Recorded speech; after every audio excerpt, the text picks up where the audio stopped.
శ్రీమాత్రే నమ. జయ గురు దత్తాత్రేయ నమ. ఈ వీడియోలో మనం మిథున రాశి వారికి జూన్ నెల మాస ఫలితాలు తెలుసుకుందాం. మరి మిథున రాశి వారికి ఈ నెల ప్రారంభంలో 2 శుభగ్రహాలు రాశిలో ఉండగా ఈ నెల ప్రారంభమైంది. ప్రధానంగా బుధుడు రాశ్యాధిపతిగా ఈ నెల 26వ తారీఖు వరకు రాశి అందే సంచారం వల్ల జాతకుడు తనలో ఉన్నటువంటి ప్రతిభకి తగిన గుర్తింపు రావడం జరుగుతూ ఉంటుంది. అలాగే విద్యార్థులు వాళ్ళు కోరుకున్న విధంగా మంచి ర్యాంక్ రావడం కానీ, మంచి కాలేజీలో సీట్ రావడం కానీ జరిగే అవకాశం ఉంది. ఎక్కువగా ఈ మిథున రాశి వారు ఈ మీడియా రంగంలో ప్రెస్సు, యూట్యూబు, ప్రింట్ మీడియాలో ఎక్కువ మంది ఉండడం జరుగుతుంటుంది. అటువంటి వారికి కొన్ని కొత్త అవకాశాలు రావడం జరుగుతుంటుంది. ఏదైనా ఒక సమస్యని చాలా సులభంగా పరిష్కరించే సామర్థ్యం ఈ మిథున రాశి వారికి ఉండడం వల్ల వారు ఉన్న చోట నుంచే ప్రపంచాన్నంతా వీక్షించడం జరుగుతుంటుంది. అందువల్ల ఈ రాశి వారికి ప్రస్తుతం ఈ బుధుడు స్వక్షేత్రంలో ఉండడం వల్ల భద్ర మహాపురుష యోగం అనే పంచమహాపురుష యోగం ఏర్పడడం వల్ల మీలో ఉన్నటువంటి సామర్థ్యానికి తగిన గుర్తింపు, ప్రతిభ, రికగ్నిషన్ రావడం జరుగుతుంది. ఇక ఏదైతే మీరు చాలా కాలంగా గృహ నిర్మాణం చేద్దాం అనుకున్నారో అది ఈ సమయంలో జరిగే అవకాశం ఉంది. దానికి తగినటువంటి ధన సౌకర్యం కూడా రావడం జరుగుతుంది.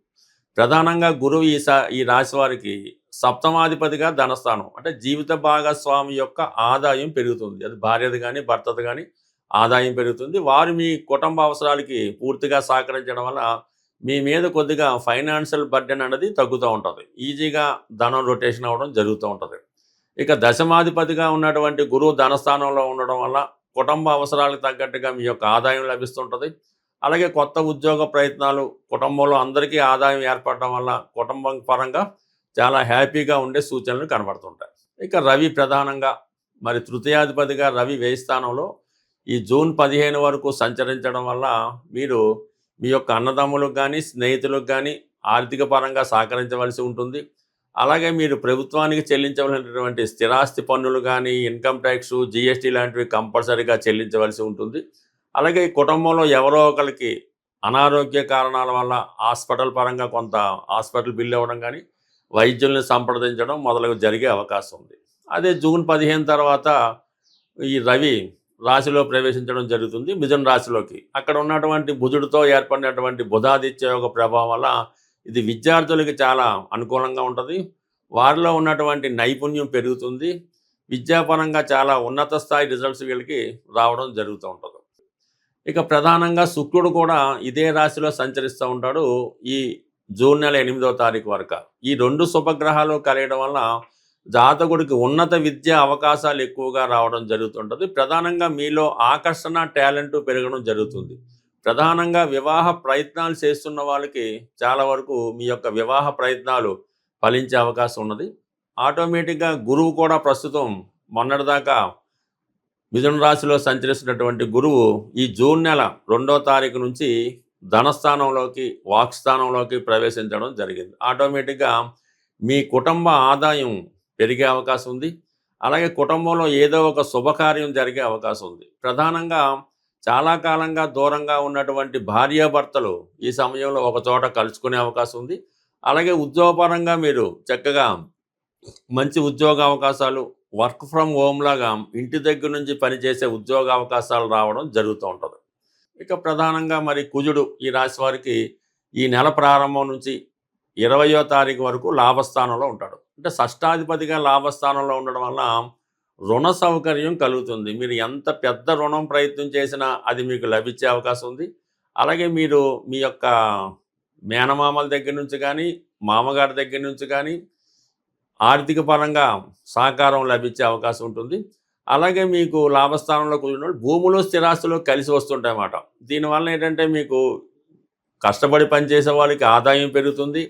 రియల్ ఎస్టేట్ రంగంలో ఉన్న వాళ్ళకి మార్కెటింగ్ స్కిల్స్ ద్వారా ఆదాయం కూడా పెరిగే అవకాశం ఉంది. దాని తర్వాత జూన్ 20 తర్వాత 12వ స్థానంలోకి వచ్చే కుజుడు కంప్లీట్గా మీరు స్థిరాస్తి సంబంధించిన విషయాల్లో పెట్టుబడి పెట్టడం జరుగుతూ ఉంటుంది. సో ఏదైనా ఈ రాశి వారికి గ్రహాలు చాలా అనుకూలంగా ఉన్నాయి కాబట్టి మీరు ఏ పని తలపెట్టినా సిన్సియర్గా చేస్తే ఆ పని 100% ఈ నెలలో పూర్తయ్యే అవకాశం ఉంటుంది. ప్రస్తుతం ఈ జూన్ నెలలో గురువు మారి ఉచ్చక్షేత్రమైనటువంటి కర్కాటక రాశిలోకి మారడం వల్ల మరి గురువు ఎంత బలంగా ఉంటే ఆ గురువు ఇచ్చే ఫలితం కూడా అంత గొప్పగా ఉంటుంది. జ్యోతిష్ శాస్త్ర ప్రకారం గురువు ధనకారకుడు, సంతానకారకుడు, జ్ఞానకారకుడు, అదృష్టానికి కారకుడు.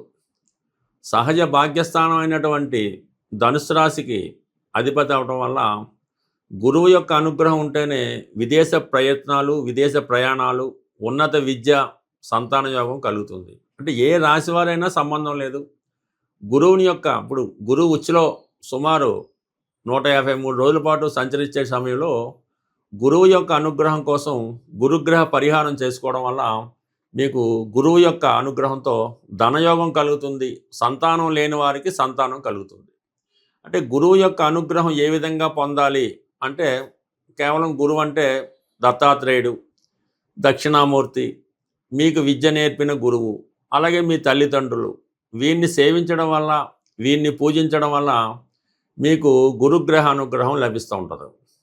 ఇక ప్రధానంగా గురువారం రోజు, ప్రతి గురువారం అవ్వచ్చు, ఒక 3 వారాలు అవ్వచ్చు, మరి ఏదన్నా దత్తక్షేత్రంలో కానీ, శివాలయంలో కానీ మీరు అక్కడ ఉన్నటువంటి ప్రధాన దేవతకి విధి విధానంగా అక్కడ ఉన్న ఆచార ప్రకారం పూజ నిర్వహించి మీరు శనగలు 3 సంఖ్య వచ్చేలాగా 3 కేజీలు అవ్వచ్చు, 3 పావు కేజీలు అవ్వచ్చు, 3 గుప్పిళ్ళు అవ్వచ్చు, మరి ఆ శనగలు గుగ్గిళ్ళుగా తయారు చేసి అక్కడ ఉన్నటువంటి దేవాలయంలో ప్రసాదంగా పంచిపెట్టడం వల్ల అనుకూలత ఏర్పడుతుంది. ఇంకా బెస్ట్ రెమెడీ, తొందరగా రెమెడీ ఏంటంటే గోసేవ.